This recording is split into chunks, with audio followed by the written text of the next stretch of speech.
Today marks a change in what we're doing here in the paradoxical non-dual awakening center. We've had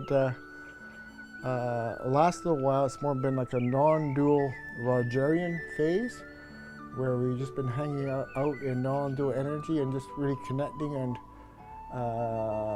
listening to stories and just enjoying each other's energy in a non-dual way. But we need to start kind of switching into glide and starting to pick up the intensity level. So, and move into a much more high frequency non-dual energy and work on our issues. So as an opening talk to kind of mark this, I thought I would do a talk today on this 7 levels of embodied non-dual consciousness. And just take some time on that. Now, I recently took an online course with Gene Houston called Awakening Quantum Powers. And what was interesting about that is that one of the problems with non-dual, the whole non-dual world is that people can have a non-dual awakening, and I had mine a number of years ago, but we can end up doing so much teaching that we stop actually learning. And it can just creep up on us. And I had to come to this insight that I hadn't really learned very much for the last 10 years. Even though I'm doing lots of lecturing, it's all just recycling stuff I already know. And so I think it can be very important to keep learning. And the funny thing about it is I got this recent idea about all this when I was listening to an interview with George Bush, the second George Bush, the one that was president for 8 years. And I used to hate George Bush. I hated him. And he was on this TV golf network, and they were interviewing him, and they asked him, what is he up to? He said, you know, he's a painter now. He loves to paint. He's 72 years old, and he's actually learning how to paint, and he works at it every day. And I thought, well, that is wonderful. He's 72, and he's learning. And I looked at myself, good old George Bush is doing a lot better than I'm doing. You know, everything's relative. I used to think I hated George Bush. I didn't really, that's all behind me now, because now I've got Donald Trump to focus my hatred on. And I do sincerely hate Donald Trump. I say that with intensity. And one of the things that we try to, in my teaching, I try to get us to all be responsible for our whole range of emotions, and hatred is still a valid emotion. We can actually hate. So what I'm going to do is, and I'm also, I had a shock in my life, is I did take this online course with Gene Houston's, and it was wonderful to actually learn a whole bunch of new things. I actually have my world rocked. It's wonderful to have your world rocked.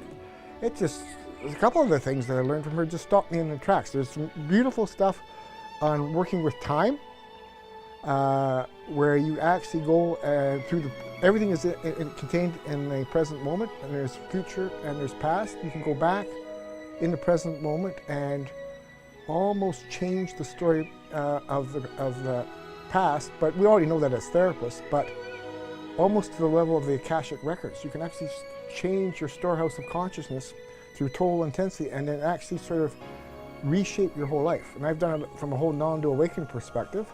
And then you can actually, the future is all contained now, and you can actually tap into your future selves now and bring that wisdom of your future self back to here, and so, and use it now. And so you see, but that's a whole workshop in itself. So there's something, and there's another thing that she talked about. I'll just say this one last thing. Entelechy.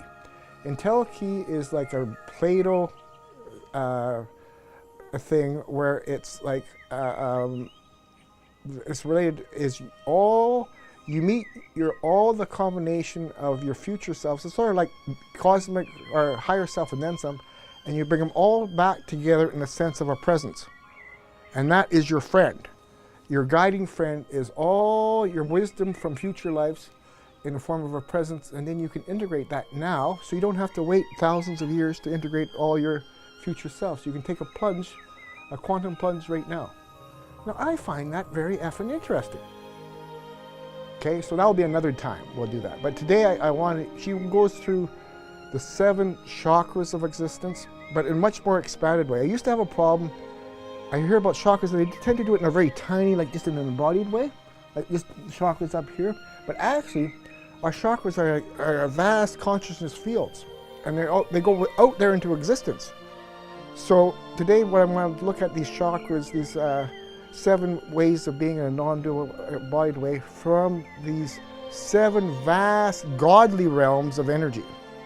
And the invitation is for each of us to examine our areas of strength and areas of weaknesses, because typically some of this will be totally tapped into and some of it maybe hardly, and then maybe sometimes nothing at all. So this is something to work on, and we're going to do it from an awakened non-dual perspective.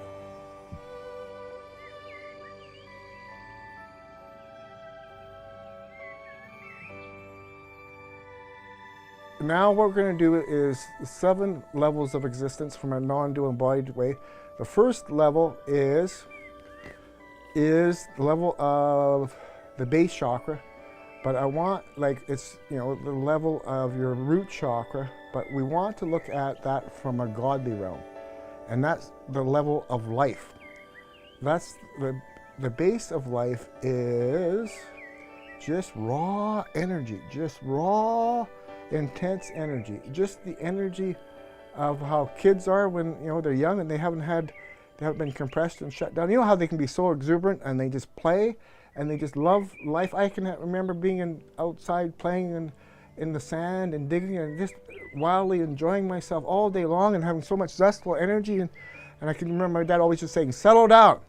But I guess that excited energy. Now here's the tricky part. As we wake up to non-dual energy, the problem is we can move beyond that, just enjoying the play of existence, just that captivating child innocence of the exuberant play of energy. And that's, for example, why I always have loved cosmic running. I can go for an hour, 15, hour and a half, 2 hours, it runs. And it just feels the cosmos. Even today, I was running the coulees and it felt like I was the painter of existence. This cosmic energy running through the coulees, it's just both so energizing. And even the last little while, I've been meeting so many animals. Like when I was in Naramata, 2 eagles came down together, flying with 8 feet wingspans, and came right by me and went swoosh. And I thought, my God, the majesticness of the play of existence. And today the deers, and the deers were just let me run right by them today. It was just beautiful down in the coulees, but just the glow of life. Now the problem is, somehow in non-dual circles, there's a tendency to use the negative method. Neither this nor that. Not this, not that. Like, it's kind of like the Buddhist meditation method where we gradually retreat from life and we can kind of detach, and all of a sudden we can have a very dry existence. We have a watchful existence, but it's kind of dry. It's kind of going to one of these Buddhist meditation retreats where people just meditate all the time. There's no playful celebration. There's no exuberance. I'm looking over here at Neil because he's the latest victim of it. And you see, and then when people have their so-called non-dual awakening, they can still have almost not a very exuberant, playful existence, taking themselves very seriously. Now, you see, me being an Osho disciple for a while, I got totally into like Osho's. Back then it was Bhagwan Sri Rajneesh's.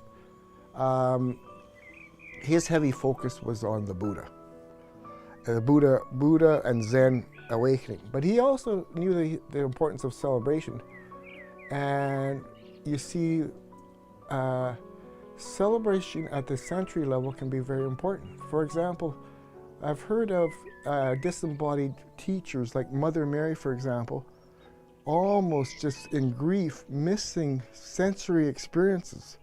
She says to people, "Oh, you human incarnated beings, don't you realize what you've got? The delicacy of sensory experience, and it's so majestic." And she would say, "I miss it so much." And just the beauty of that. And so I think, for example, one of the most, or the best examples of non-dual godly sort of sensory awareness is the example of somebody that's not very aware in Western, we're not very aware of him in Western culture, and that's Krishna. Krishna is like a finding, like he is, he seems to be like Buddha and Krishna in the East, but Krishna is a far gone he's a cosmic dancer in existence. I mean, he's playful, he's running around, he's into dancing by the river, watching, at this time it was a certain adolescent age, watching girls bathe, which is totally appropriate to be totally interested when you're like, that age. And then he's zooming, then he's into cosmic actual wars in a very embodied way. He doesn't shirk away from existence, and he didn't shirk away from conflict. And then he has beautiful friendships, and he's really living life in a very, very embodied way, even though he has all the levels all opened up. And so we have to look at our own lives. What's happened to us that we've got our actual, somehow we've lost our sheer delight in existence. And I'll talk about later on what can happen when we deal with the death level. I'll talk about, even in my own cancer, if you get the base chakra frozen, which can happen, you see this energy of the base chakra can be a delightful play of just the playful of existence. It can get so shut down it turns into squirrel energy. You know how squirrels are so nervous? They just go around there and they grab their stuff and then they go back to where they're all just nervous because it's survivalhood. We can get locked into just pure survivalhood, and that is fear and anxiety. And when I had all my problems 3 years ago, through the cancer and losing my promotion and all that sort of stuff, I did some shamanic work, and one of the guides said, "You used to be a king." And they said, "What happened? You're a frightened little king in a cave, all shriveled up in a cave on the side of the mountain." And I didn't understand that right away, but I figured it out. I had to do a whole bunch of stuff in letting go of that base chakra, letting go of the need to survive.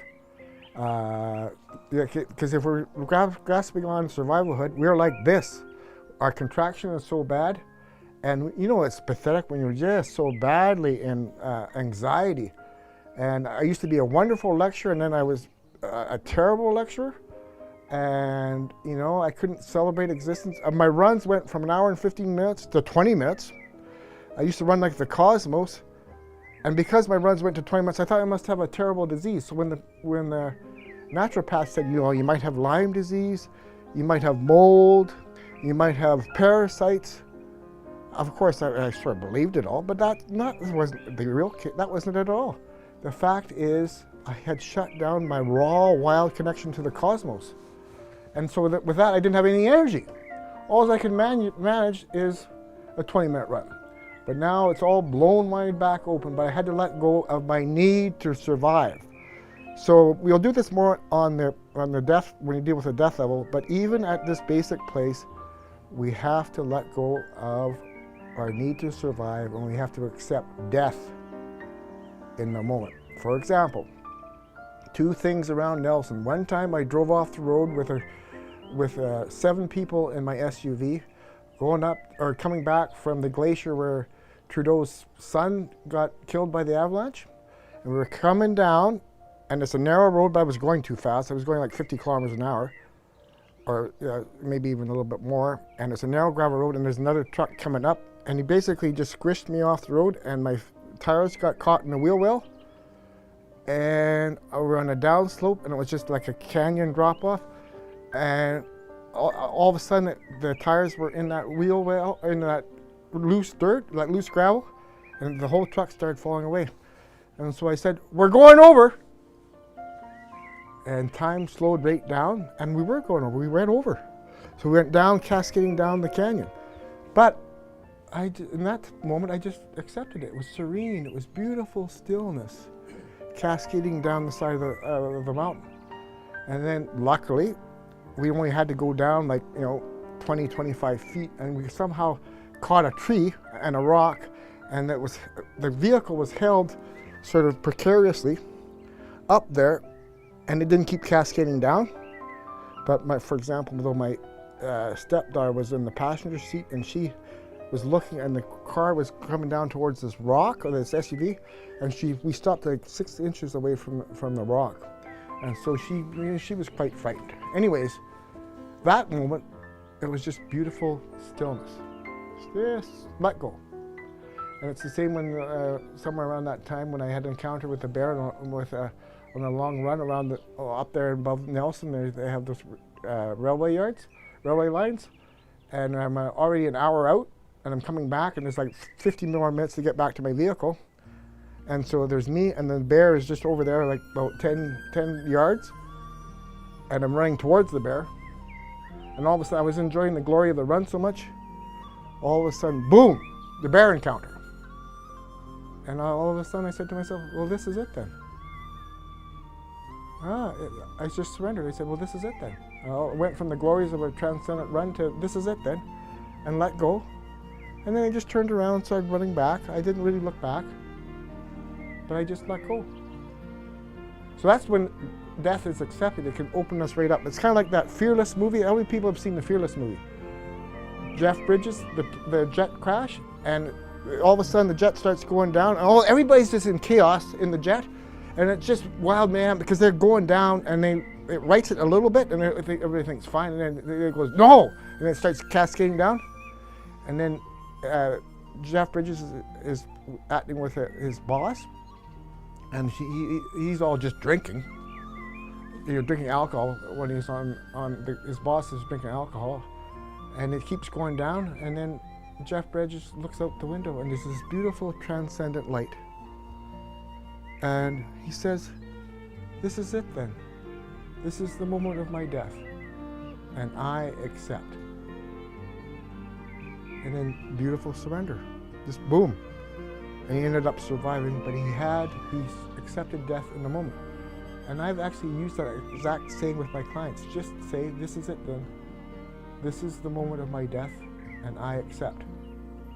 Okay, so what's interesting, even on this basic level of the base chakra, the level of red play energy, so much is contained. So to be able to celebrate existence like a dancer, it's like being a god that can dance. And being able to accept death in each moment and be in a surrendered let go. Okay, so now I'm going through stuff. I'm doing stuff here in like an hour and 10 minutes. Gene Houston takes 10 hours. So I'm just giving you a thumbnail sketch. Okay, is this making sense to people?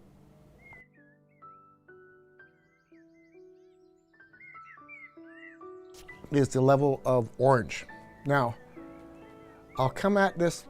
Orange is like the level of desire, and it's also the level of taking care of life's day-to-day life, all the intricacies of relationship and that sort of thing. Now, what I have found is when you have a really intense non-dual awakening, what can happen, I know that I had problems with this myself, the awakening can feel so vast and so cosmic that there's a tendency to ignore the details and the relationships of day-to-day life. Because you can be so blown away, and I've had this myself, it's like blown away in cosmic celebratory vastness that I don't take care of the little things. And even have found that the last couple of weeks where I have had this even like this real cosmic like new levels of awakening. It's blown so far gone. It's like I'm so far high that I'm not taking care of the basic level of just things and relationships because I'm just so transcendent that it's like I can lose track of that. It's like being like an eagle. I'm flying so high that I can lose track of just being on the ground. And I love running, but I've even got lost on my runs. And what turns out, I wasn't lost. I just kind of got out of my body as I'm running, and I just was a little slower than I usually am. So I had lost my familiar places where I should be, and I get directions. I just have to keep running. So, and I like this is now. This is funny. Is Lao Tzu can be very good at this level because he was very awakened, But if you look at his Tao Te Ching, and he actually dealt with a lot of this because, you know, he was the leader and he had a way of taking care of business in a natural way. For example, there's things he would say, like never be first, because he saw all of us are beings. There's no hierarchy in existence really. It's all just a circle. And when, it's like that Helter Skelter song, when you get up to the top, you slide back to the bottom again. And so there's no actual hierarchy. If we're all in a circle, that means we're always all interconnected. And so we all have to take care of each other. And that's like this level, it's just taking care of each other. And he would also say, take care of problems before they get started. Like, take care of them right away. Because I know what can happen. Income tax can be like that. Do we take care of income tax problems right away? No, we let them. I've done this. I've let it accumulate, so then I'm going to have a big accounting bill because I didn't set the systems up properly in the first place.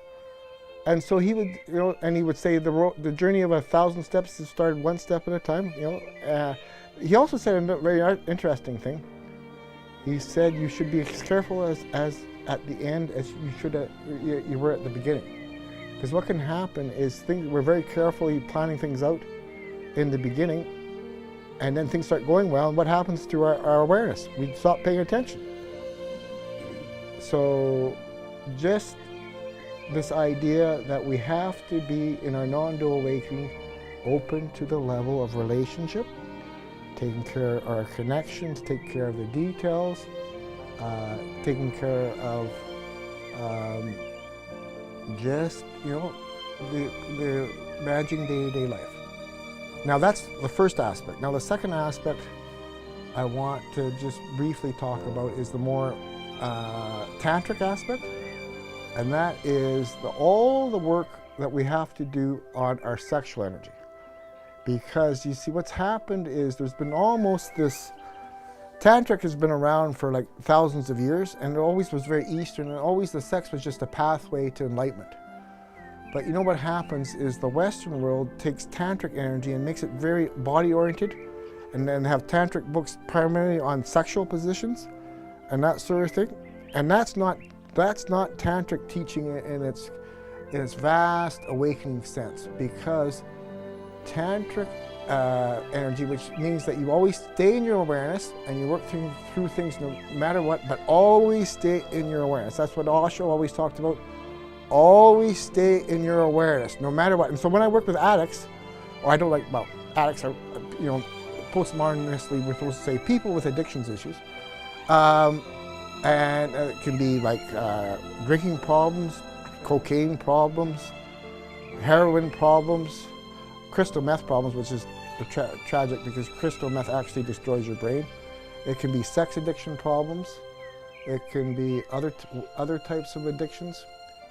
The way you can do that from a non-dual tantric perspective is always stay in your awareness. So we don't use will, because will, as you notice, and as you get older, even more true, it comes and it goes. It's there one day, the next day it's not. So what we do is we rely totally on awareness, because when you see things from an awareness perspective, for example, seeing that you're drinking from an awareness perspective is totally hopeless. It's actually not going to work out. It's just you're trying to get an eternal, godly realm, in that immortal moment of just feeling you have no problems. You're trying to be enlightened for a moment just in your drinking, trying to have no problems and be beyond your ego, but it never works out. So it's actually absolutely hopeless, and actually alcohol is actually a depressant. And similarly, sexual issues, many people want to get totally into the sex so that they can have that fleeting experience of having it all. Patrick Carnes talks about sex addicts, especially men, thinking that they're masters of the world when they're in the middle of their conquest. And this is so funny. Even my brother was like that. He would rent an escort for a night and then sign up for the girlfriend experience, which means you have to pay twice as much because she has to actually pretend she likes you. And $1,500. But he'd have it in his head that this was a conquest. And so it's like he's he'd think he's actually conquesting when he's got it all paid for in advance. And so the thing is, I've worked primarily with men on this.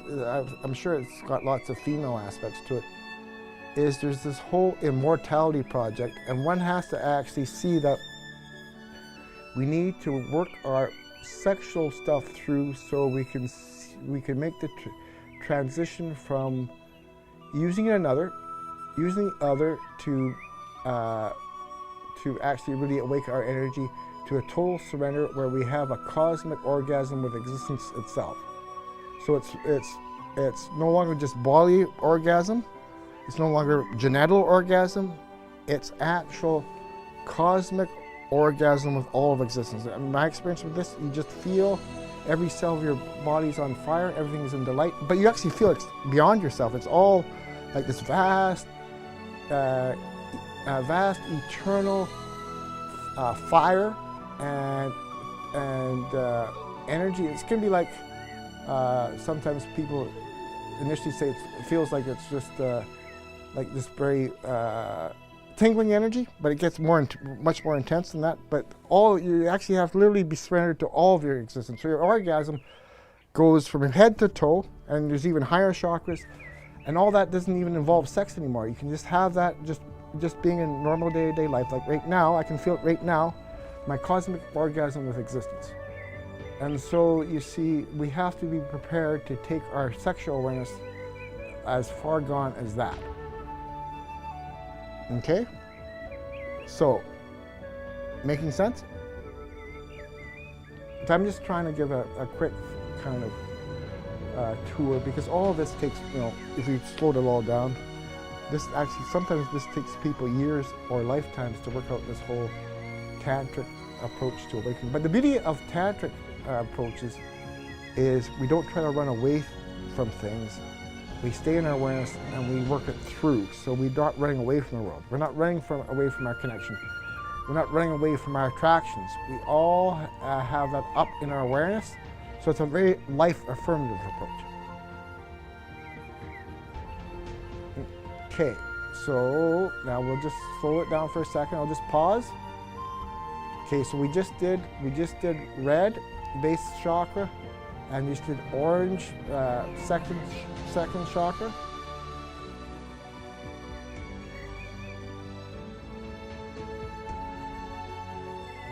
Now we get into some other chakras. Now we get into yellow, which I've always loved, because that's like much of the color of Buddha awareness. All his disciples wore yellow robes because that's the color of death. It symbolized death is very much a yellow. And so this is third chakra right there in the Hara. This is our death center, and it actually is very, very important because death is all around us in each moment. And it actually, in the Western world, from a Western existential perspective, we try to fight death. It's like the coffin. This is where, even in our groups, the guts really starts opening up. And so I always have people just be one with the abyss. Just surrender and just be the abyss. But in the Western world, we try to fight death, and like through our heroic egoic projects, rather like going to the moon. There's a heroic egoic project. I mean, I think it's important, but at a certain level, it's really quite it can be like a hero's journeys. And lots of hero's journeys aren't actually actual hero's journeys. They're like heroic ego journeys. And so what we need to do is actually to have the courage to meet death head on, and have death open up right inside of us. As Heidegger would say and said, nothingness isn't just outside of us, nothingness opens up inside of us. Nothingness is not just on the far side, it's also on the near side. So we can all, and we have that in the group lots, we all have experiences of, it's an intense confrontation with nothingness. And so the Eastern perspective really actually accepts the confrontation with nothingness and goes into nothingness even further. Now, as opposed to the Western perspective, which confronts nothingness and kind of repels back and has an experience of lack, because if you're fighting nothingness, you always will have an experience of lack, because nothing, can we ever defeat nothingness? No, it never happens. And if we try, we'll always have an experience of lack because nothing really works. So always we'll be in a position of lack. And that's the sense of the Western world. It's trying very hard, but it's always coming from, not from fullness, but from lack. So, but the Eastern world dives into this very intensely. And so what happens, and this is the beauty of, say, the Heart Sutra, is from the Eastern world and the Buddha. And for example, even Osho's discourses on the Heart Sutra are just absolutely wonderful, is we have to dive into nothingness and death directly. And we spend a lot of our time in that, in these groups. And surrendering, and it's not just observing. See, it's not observing death and nothingness. That's not intense enough. That's still with retreating. No, we plunge in and we surrender to death and nothingness. And we become one with the abyss, which basically means we drop the I and we just are the abyss right here in the moment. We are death right here in the moment. And death, it can be very ecstatic. If we let go, death is very, very intense, because there's things death reveals that's not normally in life. It's so ecstatic and it's so vertical and so vast and intense. It can make life very, very, very intense, and so precious in each moment. But you see that when we have newcomers that come to this group, this is one thing they're not prepared for. They think it would be like, la la la la la la la la la la, and then no, boom, put people in the abyss. And like, Brent's laughing because his friend had a hard time with the abyss when he came. So, but it seems very natural to talk about it today because we're always in the abyss. And so I would say the Buddha is the shining example of someone that went totally into the abyss. And we've used his, like there's the Heart Sutra and the Diamond Sutra, which we are cornerstone books for this, for what we do here. And we Osho's discourses on the Heart Sutra, form is emptiness, emptiness is form, and the Diamond Sutra, which is a little further advanced, is even being a non-dual teacher. But we use those as foundations. So the other thing though is, and I'll just mention this about the Heart Sutra, and we can get back into this later, is that right there, the Buddha says right in the middle of the Heart Sutra that it's all about the wisdom of non-attainmentness. Non-attainment. That means it's not about attaining something. You see, what happens in the Western world, when we hear about enlightenment and awakening, our Western goal-oriented mind says, sign me up for that. And it's all our narcissism totally takes over, and we think it's sort of like a Hollywood Rocky movie, that we just have to keep going up the steps, then we have the Rocky music playing in the background, and if we just keep, we're just going to burst into enlightenment. But that's exactly what's not called for. It's kind of like that little Zen story about the guy asking how long for enlightenment to the Zen master, and he says, well, 10 years. And then the guy says, what if I really try? And then the Zen master says, 20 years. And then he says, what if I give it my all? And the Zen master says, 30 years. And that's almost the story of the Western seeker, because we think individual effort is going to take us all the way home.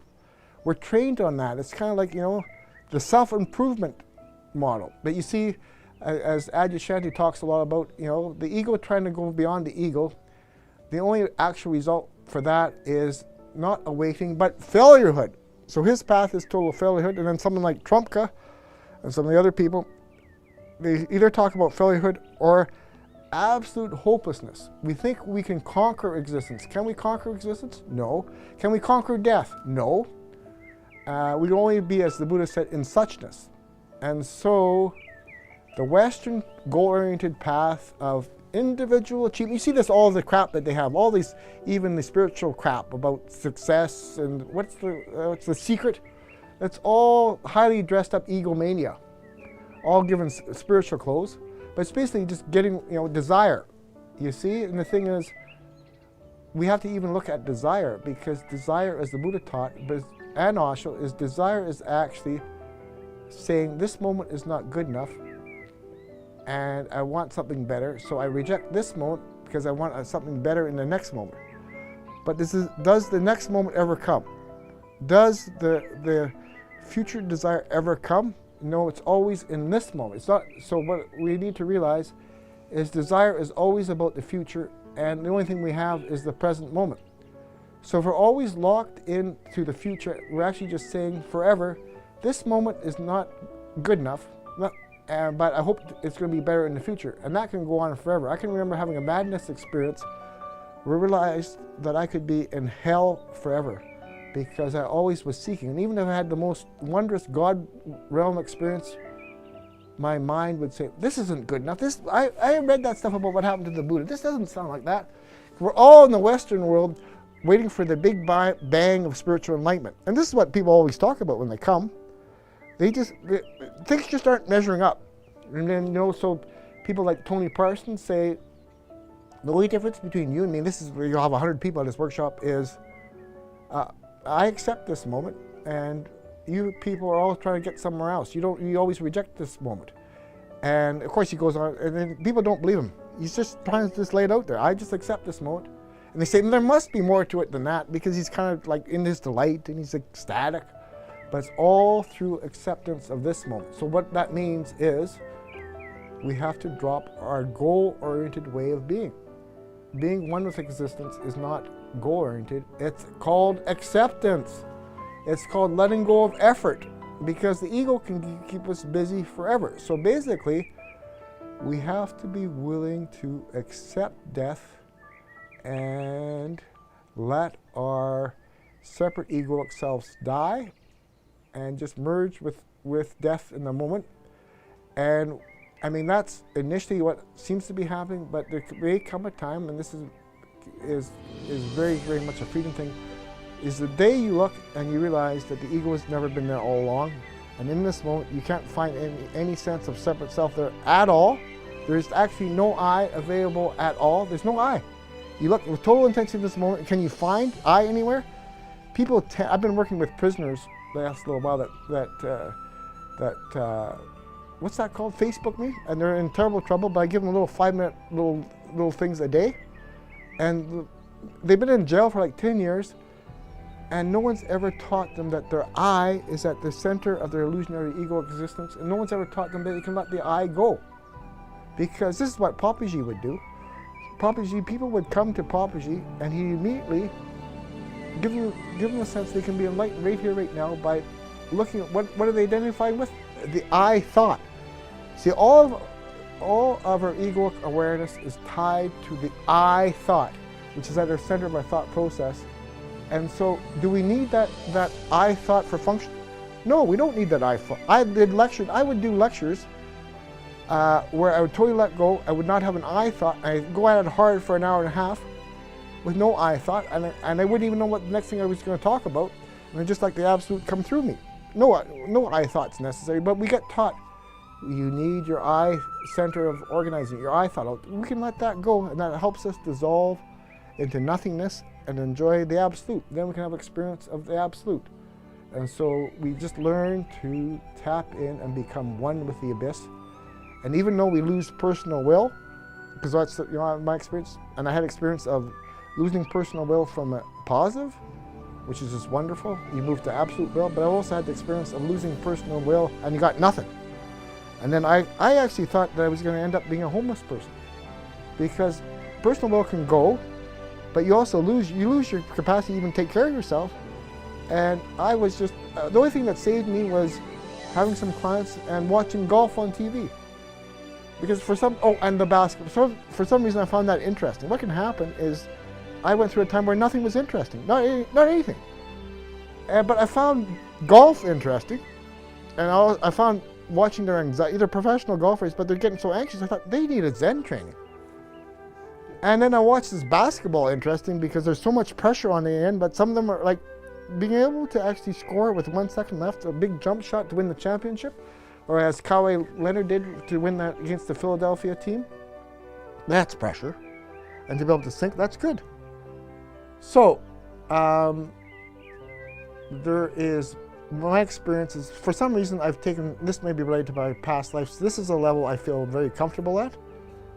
That, because I find that people, what happens is that at this level, we tend to actually work on death at a mind level and a heart level, but we don't work at, because death starts showing up in our mind starts lowering right down to our base chakras, and we start grasping at survivalhood like almost an existential arm. I think Adyashanti's got some nice descriptions of this. So it's like our mind's not all in our base chakras, and so we hang out, we don't want to die. Like this is the middle of a, in trauma we say, in trauma, real intense trauma, a person basically says, I don't want to die, I don't want to die, I don't want to die. That's our protest, I don't want to die. And then of course we disassociate because we don't want to die. And so we have to get around to this acceptance of death. And it's amazing how fast your trauma dissolves if you've accepted death. Because underneath everything is the fear of death. Oh, and there's some other stuff, but we won't talk about that today. Like there's fear of eternal bewilderment, for example, which is starting to really get into, like you're basically fearful of being in hell forever. I think that's something that people can be frightened of. I've had experience with that. That's a tense one that has to be let go of. For example, Carl Rance had the experience of accepting he could be in hell forever. As soon as he accepted he could be in hell forever, the flash came. Total flash of energy. But those are other, all need time to work through. So now we're getting, and that's just a little talk on yellow and the death realm. So we're getting a little higher and higher, and now making sense?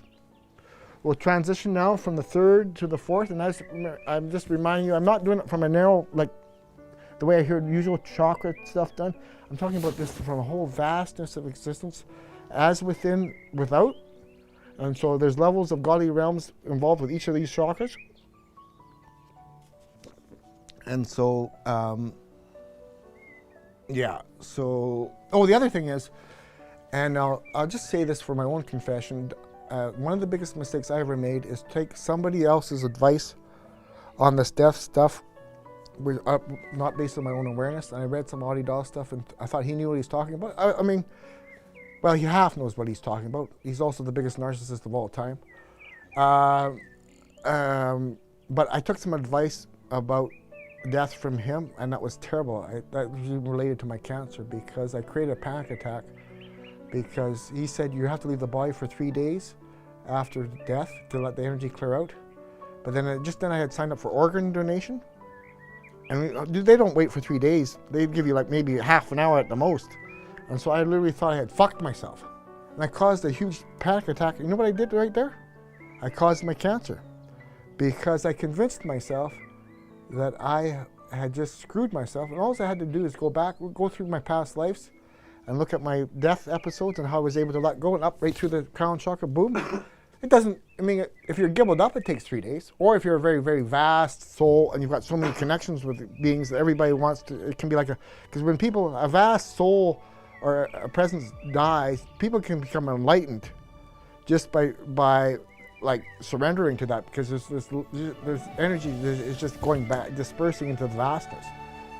So I guess the one thing is, I would say always, this was Krishna's thing, always your own nature, always trust in your own nature, and that's it. And that's even the Buddha said that. Always trust in your own awareness. Don't believe anything I say. So I believed some of that stuff, and I paid, it's not his fault, I did it to myself.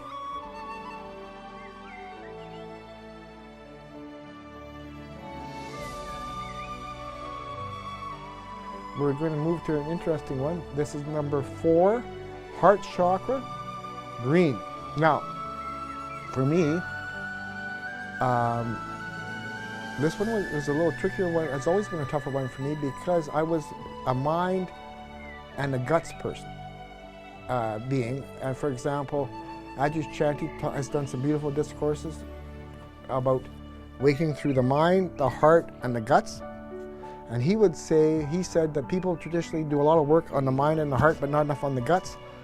I worked mind, and then I spent a lot of time on guts, but I never released my heart. And so this is why I did a lot of work in non-dual circles for quite some time, but people did not really trust me. because they could feel the intensity of the energy, they could feel the power and the vastness of transcendentness, but they didn't feel the love. They didn't feel the love coming from me. And so that means then my energy, people couldn't trust it. There's not, see, we need heartfelt, vulnerable,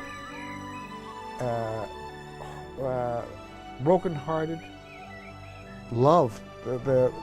Our heart chakra needs to be opened up. And I always shied away from that because I actually think it's only come in the last little while. It's only actually come in the last few weeks because I accepted all my past lives. So it's through acceptance of all my past lives that I could truly love myself. I'm not saying myself, I wouldn't use that, like I could truly love because I actually accepted my past, my journey. If I can't love who I am, how can I love anybody else? And so I had trouble, there was stuff I didn't want to accept. So, and as I said, sometimes the hardest part is to accept the good stuff because the doubting mind, the mind is a doubter. And also what could happen is I had the experience of the siddhas all appearing spontaneously. But if you let doubt get in there, doubt can destroy the siddhas. It can destroy natural abilities arising, because the one thing that you don't need when you're working like psychically, remote healing wise, clairvoyance, all that different stuff, if you get the doubting mind in there, what happens to your so-called skills? See, I've made the mistake, I've heard so much about the ego-ness involved in those areas opening up. I didn't realize, well, they can be very helpful to people. They can, because you can be so stuck. Then you have one session with someone who's very opened up at that level, and they can help you accelerate like the stuff you've been stuck with for 10 years. So, what I'm saying though is that the heart center is very, very, very important because it is the love of all existence. It's the love of this beautiful cosmos. It's the love of the eagle I just saw, all the deer that just let me run right by them. Like 4 raccoons that I just saw on the road like a week ago, like driving Naramata. All the beautiful animals, all the plants, all this gorgeous earth, the beautiful mountains, and we're riding in Naramata, the transcendent lake is so radiant. This is just such an existence. You know, I think I actually had my experience of seeing my first alien. This is about a month ago. I was shocked. I went, like, I was actually blown away. And I think actually other existences are quite jealous of what we got going on Earth. They want a part of it, you know, because this is a beautiful, beautiful existence. You know, to be able to have, like, what do you think happens if we lose the physical realm? Do you think it would be much of an existence if we just didn't have the physical realm? And we just had higher levels but no physical realm? And it would be terrible, wouldn't it? The physical realm is grounds it all, it makes it real. And so this is why I get into trouble, you see, too, is the physical realm is so important. But I get a lot of out-of-body beings coming to me. And sometimes these beings have not had an earthly human incarnation for thousands of years.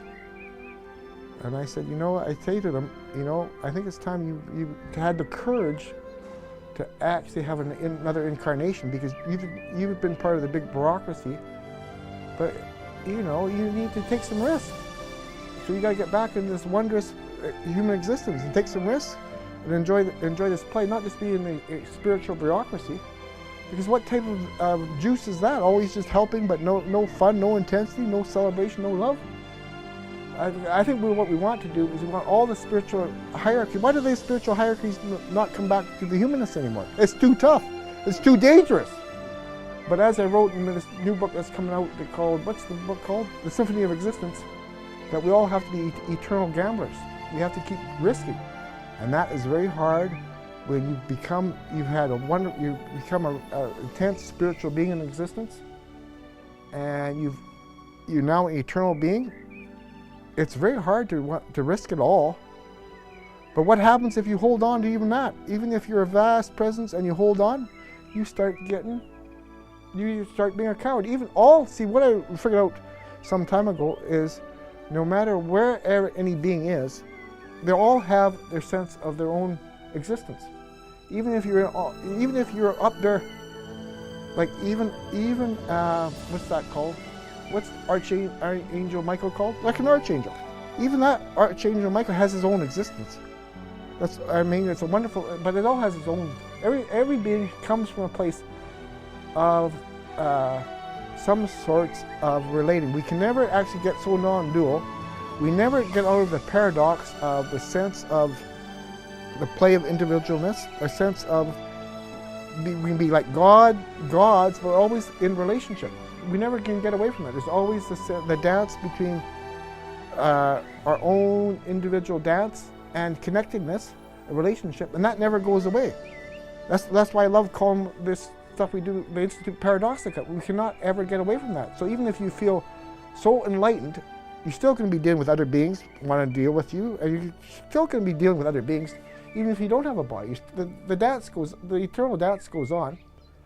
And it's not just an eternal dance where you're sitting there like I think what happens though, some beings decide to check out, and they get into like realms where nothing much happens for long periods of time. I mean, so that's okay, but it seems like it's going to be pretty boring there. I mean, you're in there for thousands of years, you're not doing very much. It sounds like a pretty boring existence after a while. La land. You can't even go for your Friday night beer. So, so what I'm saying though is the heart thing is essential. Our love of existence, our love of life, our love of beings. But we can escape. Like, what we can do is we escape. We escape out of that and we don't pay attention. Even something like gardening. Gardening and having your little gardens, that's very huge. And I always never cared because I was too busy, trotting off into the cosmos. But we have a precious existence and we need to pay attention. And we won't get into this climate change. Like this is all, you realize in Alberta, we've had newspapers that up till about 2 years ago denied that climate change existed. We have even political parties that actually have that platform that it's all sham, it should just be oil money. So it's just crazy what goes on. So I think lots of females have very much blown wide open hearts. They have they're taking care of families and taking care of kids. That's all very huge, and teaching and education is all huge. Anyways, but people get this level. Man, I didn't get it because something was absent. Because I didn't love my own soul trajectory. I don't like saying I love myself because when I look these days, I don't see a self. I just see the vastness of existence. But we have to understand our own pathways and go through. I had to go through everything, every little thing, and go through it all. Okay, so that's green. That's our heart center.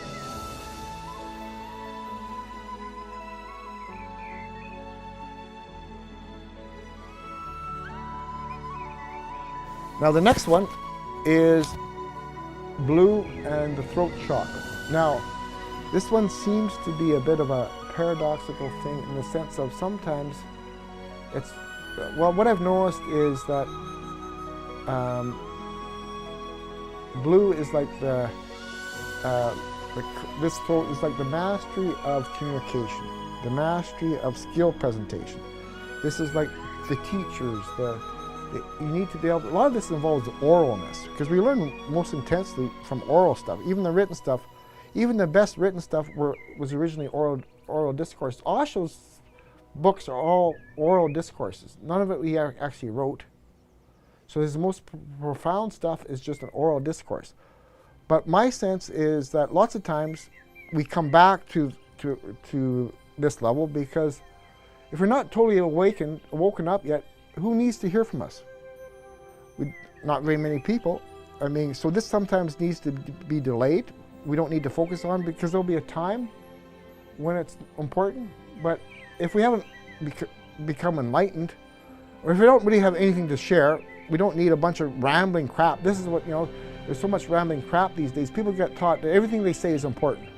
Really? I mean, it's just garbage. we've got loads and loads of garbage, and everybody gets a trophy or everybody gets an award, even if it's just garbage. My stepdaughter teaches, and she's doing her doctorate in English, and she teaches at the university, and they do creative writing, and everybody thinks they're creative writing, all based on those stupid shows, like, you know, what was the one about the vampires, and then there's, you know, the movies, the different Hunger Games, and and Harry Potter, and that's all people write about now. And it's all mixed up mumble jumble, and the people think it's all very important, and they have vampires, and you know, it just is crazy. So my sense is we worry about that when we need to.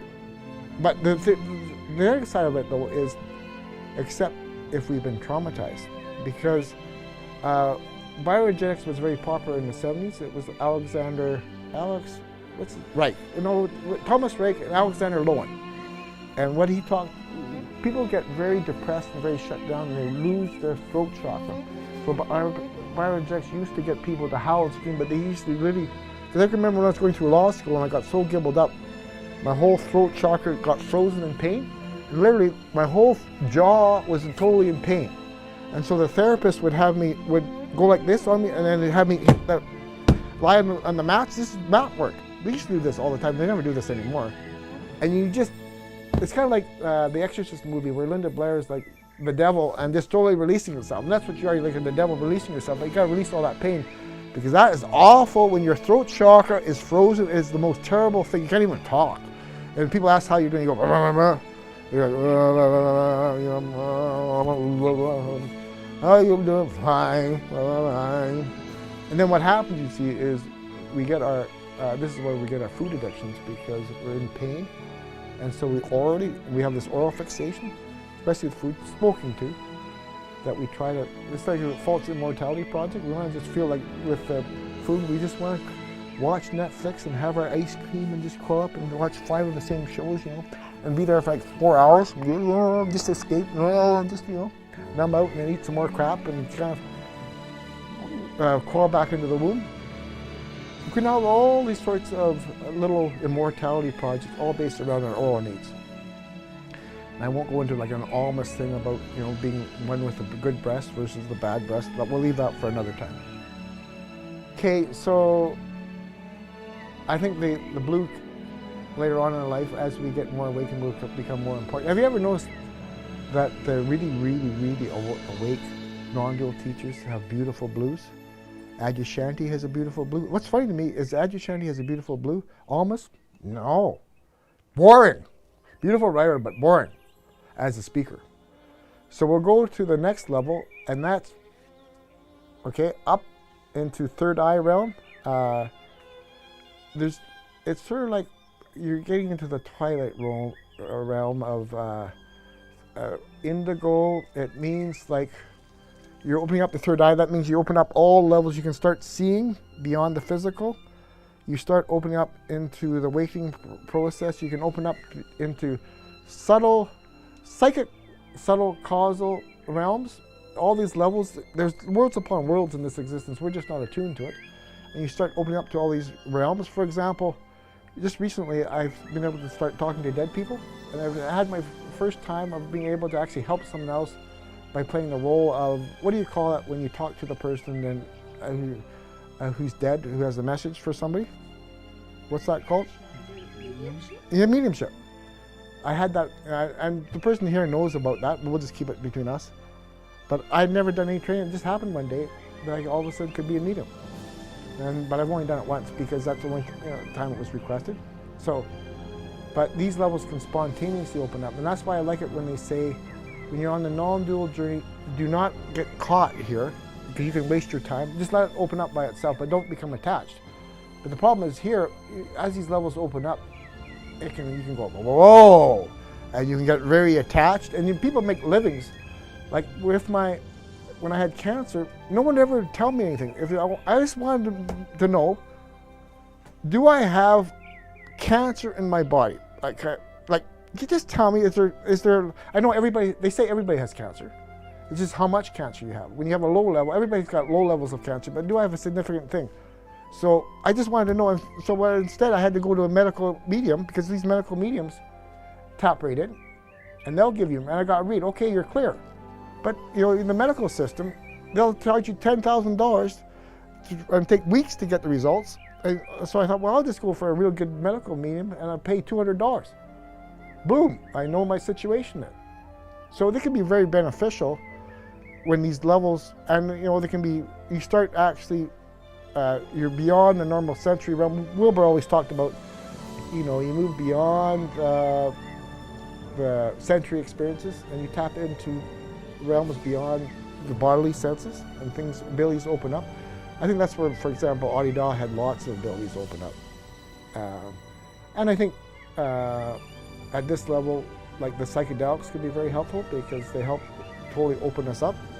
I mean, they help tune in. I don't think they can take us all the way home, but they can have visionary experiences that can really wake a person up to their potential. You can see problems that you never did see before. So this can be very, very an important level. I mean, it also can be on the edge of awakening because you, for example, you start seeing the light within the darkness. I mean, it's not all the way home because there's still lots of things to work through.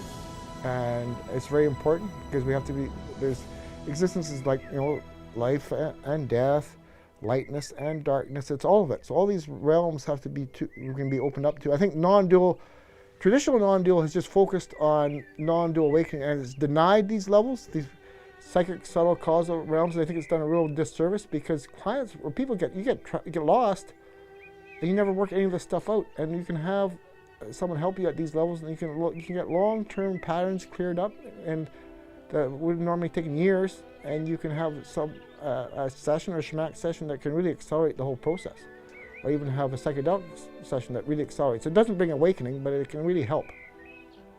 So, and you can actually have the experience where your third eye is really opened up. Actually, it has to be actually opened up, not just philosophically. You can do meditations to help that.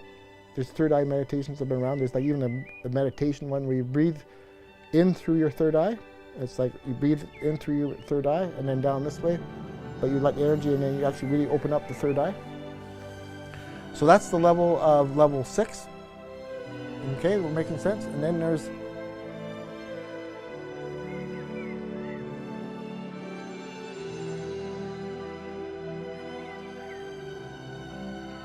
level 7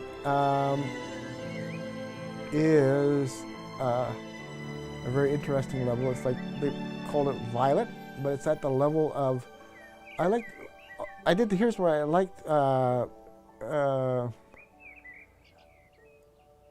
Adi Da's description of it though. He called this level where you can start being the transitional beings in eternity. You're actually you're on the edge of eternity, and so this is the level of really opening up to awakening, and you're on the edge of eternity, and it's very, very vast and profound. It can feel like this is when you start being both zero and infinity all at the same time. You're both infinity, but you know, that's like the positive infinity, but then you're also the 0 point. That means there's no self there, there's nothing to hang on to. You actually, what the Buddha said is true. There is no self. You look there and you cannot see a self there at all. And this is what I found this was so beautiful to me to see that it's not, surrender is not any sort of doing. It's just the seeing. You look in the moment and there's no self there at all. There's just the vastness of eternity. It's like my experience. Surrender to existence means you become existence itself. And that's why losing my university job ended up being wonderful, although I was very heartbroken because you can't really have, my experience, you can't really have two masters. If I had to, university was a master and existence was a master. That's two masters. You can't have two masters because they work at cross purposes. So in letting go of the university and letting go of the attachment allowed me to surrender much more directly without the artificial boost of the university position, and it allowed me to drop back to the bottom of existence, surrender, and it's sort of like a Lao Tzu, be at the bottom, and all of existence opens right up. And that's just surrender totally to existence directly. And so then you just become like a servant of existence, and you're just, the absolute energy just moves through you. You no longer have personal will, but you have the absolute will of existence coming through you. So everything you do is based on the absolute will. And that's a majestic experience. But my experience too is you got to watch out, because fuck ups, David Hawkins was right, is you can lose your you can regress very badly. I think Audie Dahl regressed badly. And I think, unfortunately, Osho did some regression at the end too. Not as bad. His was more, a lot of his regression was just not paying attention. And then all this stuff go on in Oregon, all that stuff, putting someone in charge that didn't know what was going on, and they had like oil, they had poisoned water fields and crap like that. Well, Osho wasn't paying attention. It's not he was doing any of that, but he was in charge. That was his old Buddha field. So,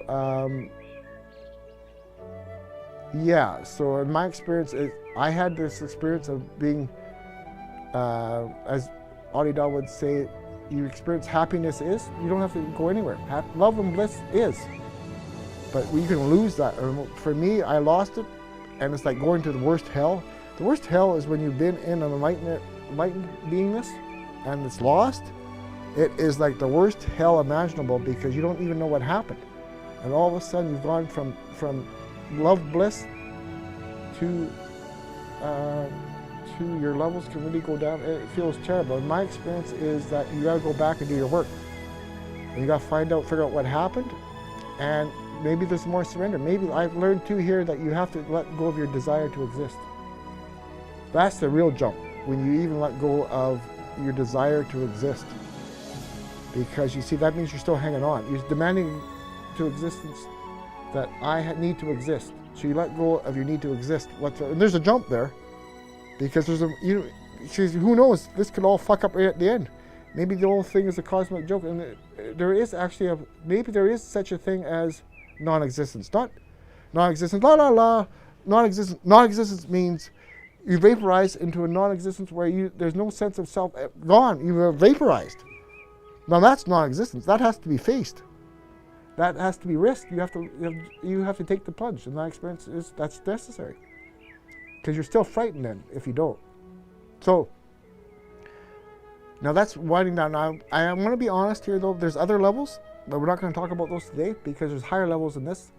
There's chakras above that need to be worked on, but those are beyond the body chakras, and then we can do that another time.